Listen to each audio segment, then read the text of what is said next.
The world believes this is a story about a missile strike, a Ukrainian attack on Russian-occupied territory, a diplomatic protest, a war that has been grinding on for years with no end in sight. But what if I told you this moment is not really about missiles at all? What if this single event, this 48-hour window that just unfolded, is actually the most important test of American power since the Cold War ended? A test that will determine not just the fate of Ukraine, not just the future of NATO, but whether the entire global order built after World War II survives another decade. Tonight, we are going to go deeper than the headlines, deeper than the talking points from Washington and Moscow. We are going into the rooms where decisions are being made right now. The secure video calls between the White House and the Pentagon, the encrypted messages flying between European capitals, the quiet conversations happening in Beijing and Tehran and Pyongyang as they watch and wait to see what America does next. This is not just a story about one strike. This is a story about whether threats still work against the United States of America. And the answer to that question will shape the next 50 years of human history. Let me take you back to where this started. Not in Washington, not in Moscow, but on the ground in Ukraine, where a military operation unfolded that would send shockwaves across continents. In the last 48 hours, Ukrainian forces carried out a strike that Russia cannot ignore. This was not another artillery exchange in some forgotten trench line. This was not a small drone attack that Moscow could dismiss as a nuisance.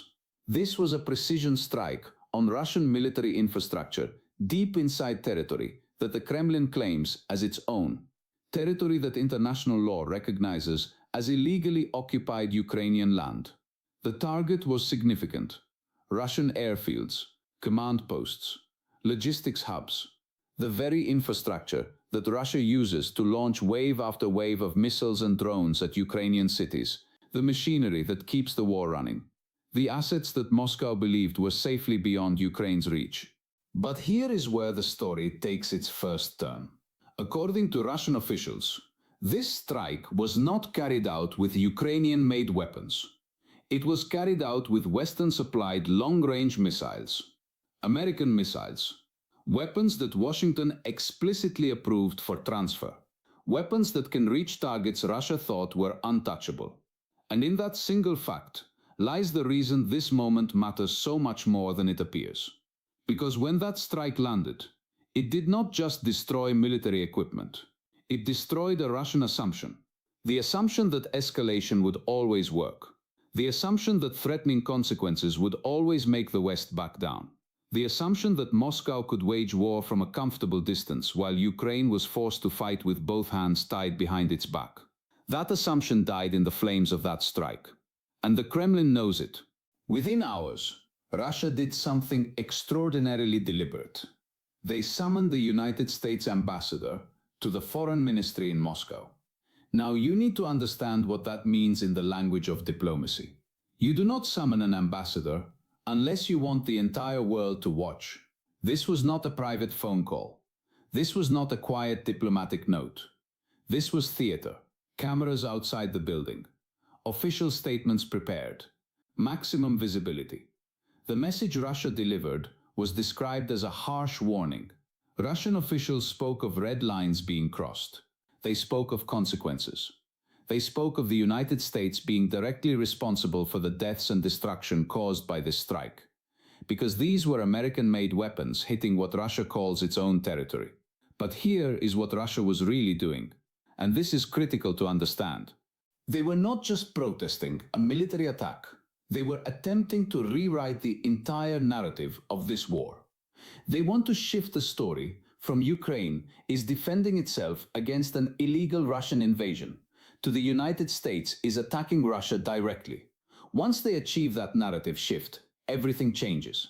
Suddenly, any Russian retaliation, whether cyber attacks, sabotage, hybrid warfare, or something worse, becomes not part of the Ukraine war, but part of a larger conflict with America.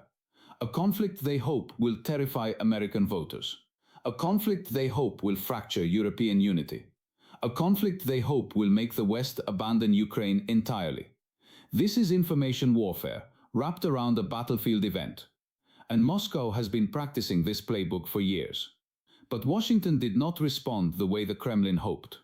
Inside the administration, the reaction was immediate, but measured.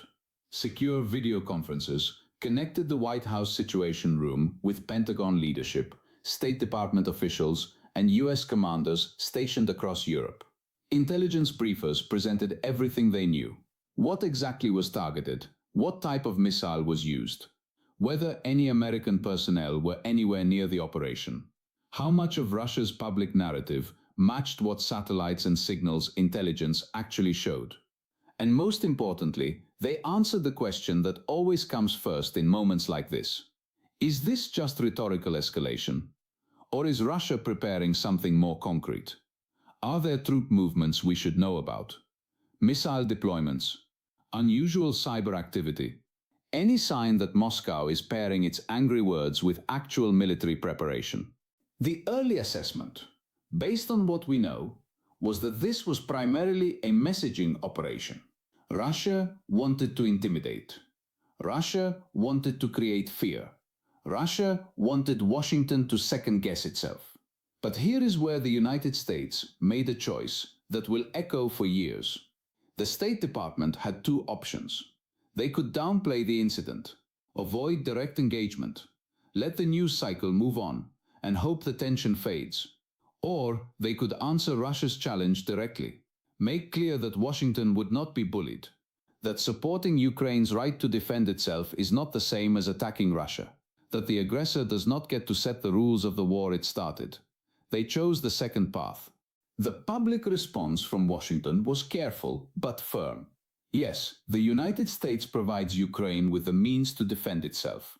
Yes, Washington supports Ukraine's right to strike legitimate military targets, especially targets being used to kill Ukrainian civilians. No, that does not make America a combatant in this war. And then came the part of the response that Russia did not want to hear. Washington reiterated that Russia is the one violating international law. Russia is the one occupying Ukrainian territory. Russia is the one launching missiles at apartment buildings and power plants and hospitals. Russia is the one that started this war.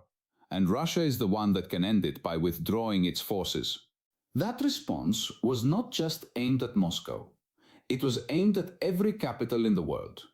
It was aimed at allies in Europe who needed reassurance that America would not flinch. It was aimed at adversaries in Beijing and Tehran who are watching to see whether threats can bend American policy. And it was aimed at the American public, many of whom are exhausted by this war and wondering whether it is worth the cost. But the public statements are only half the story. What happens behind closed doors matters just as much, because Russia's warning creates a genuine dilemma for Washington and its allies. The entire strategy for helping Ukraine survive depends on taking away Russia's sanctuary, those airfields in Crimea, those logistics depots in occupied territory, those command posts that coordinate the missile attacks on Ukrainian cities. Ukraine cannot win, cannot even survive long-term, if it is forbidden from striking the very infrastructure that is killing its people. For months, Western capitals have been inching closer to giving Ukraine exactly the tools Moscow is now protesting. Longer-range missiles, better targeting intelligence, fewer restrictions on how and where those weapons can be used. Russia's harsh warning is an attempt to reverse that trend, to put fear back into the equation, to make Washington hesitate before the next decision. And this is where American domestic politics collides with Ukrainian survival. There is a war weariness settling over the United States. Polls show it. Politicians feel it. After years of aid packages and headlines and debates, many Americans are asking why this is still their problem. President Trump has publicly suggested that Europe should carry more of the burden, that Ukraine should consider a negotiated settlement, that American resources have limits. At the same time, there is a bipartisan core in Congress. National security professionals across multiple administrations, and nearly every major US ally arguing the opposite. They say that backing down now would not avoid escalation. It would reward it. It would teach the Kremlin that nuclear saber rattling works. It would invite future aggression, not just from Russia, but from every dictator watching this moment. So when Russia sends a harsh warning, Washington is not just choosing words, it is choosing a direction. One path leads to quietly tightening the leash on Ukraine, requiring case-by-case approval for sensitive targets, slowing the delivery of long-range systems, lowering the temperature with Moscow in the short term. But that path has a cost. It tells the Kremlin that threats work. It tells Ukraine that Western support has limits, based not on what is right, but on what Russia will tolerate. It tells China and Iran and North Korea that the way to handle American opposition is to threaten your way through it. The other path is to hold the line, to make clear that as long as Russia launches missiles from a base, that base is a legitimate target. To say that Ukraine has the right to cut off the arms that are trying to kill it. To refuse to let the aggressor define what is allowed. Based on everything we have seen in the last 48 hours, Washington appears to be walking that second path, not with loud rhetoric, not with threats of its own, but with calm, steady insistence that nothing has changed, that Ukraine will continue to receive support, that allies remain united, that Russia's warning has been heard but will not alter the fundamental policy. Now, there is another layer to this that we cannot ignore, because focusing only on the immediate drama means missing the structural shift happening underneath. For months, Russia has been escalating its own campaign against Ukraine. Wave after wave of missiles targeting power plants, drones swarming electrical substations, attacks on heating infrastructure as winter approaches. These are not military strikes in any traditional sense. They are terror attacks designed to freeze Ukrainian civilians into submission, to break their will, to send a message to the West that you cannot protect your ally. In that context, Ukraine's strike on Russian military infrastructure is not some random escalation. It is an attempt to push the cost of this war back onto the aggressor, to show Russia that there is a price for waging a campaign of terror from what it thought was a safe distance. And here is what Moscow fears most, that it is working. Russia's harsh warning is not really about principles or red lines. It is about fear. Fear that Western support is finally enabling Ukraine to strike back effectively. Fear that the war Moscow expected to win in weeks is becoming a war Russia might actually lose. That fear is why they summoned the ambassador. That fear is why they made it so public. That fear is driving every word of their threats. And that fear is exactly why Washington's response matters so much. Not just for Ukraine, not just for Russia, but for every country on earth watching this moment and calculating what it means for their own future. In Beijing, officials are studying this exchange with intense interest. China has its own territorial ambitions. Taiwan, the South China Sea, disputed borders with India. If the United States backs down when Russia threatens consequences, what does that mean for American commitments in Asia? What does it mean for the credibility of security guarantees that have kept the peace in the Pacific for decades? In Tehran, leaders are watching too. Iran is expanding its nuclear program. It is supplying drones to Russia. It is testing how far it can push before the West responds. If threats from Moscow can bend American policy, why would threats from Tehran not work just as well? In Pyongyang, Kim Jong-un is paying attention. North Korea has resumed missile tests. It is expanding its nuclear arsenal. It is calculating whether American deterrence still means anything. These capitals are not just watching a dispute over one missile strike. They are watching to see whether the rules still hold, whether force can change borders, whether threats can paralyze democracies, whether the post-World War II order that kept great power peace for 80 years is finally crumbling. That is what is really at stake in this moment. Inside Ukraine tonight, none of this feels abstract. People are sitting in the dark because another power plant was destroyed. They are standing in line for water because another substation was hit. They are burying neighbors killed in apartment buildings, struck in broad daylight. They are sending their children to school in subway stations, because above ground is too dangerous. For them, the question is brutally simple. Will the West give them not just weapons, but permission to fight back in a way that might actually change Russia's behavior? Or will every effective strike be followed by panicked meetings in Washington, where the main concern is not how to stop the next Russian attack, but how to keep Moscow from getting too angry? They have watched this pattern before. Early in the war, they asked for tanks. The West hesitated, worried about escalation. Eventually the tanks came. They asked for longer-range missiles. The West hesitated again. Eventually the missiles came. Every time, the delay cost lives. Every time, the feared escalation never materialized. Every time, Russia's threats turned out to be bluster, designed to manipulate Western decision-making. Now they are watching to see if Washington has learned that lesson, or if the cycle will repeat again. So when we hear that Russia sends a harsh warning to the United States after a Ukrainian strike, and Washington responds, what we are really witnessing is a test, not a test of military capability, not even a test of diplomatic skill. It is a test of belief. Do the United States and its allies actually believe their own arguments about why this war matters?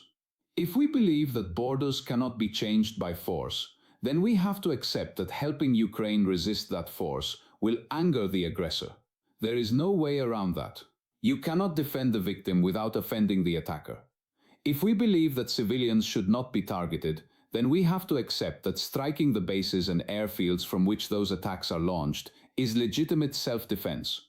You cannot condemn the terrorism while forbidding attacks on the terrorists.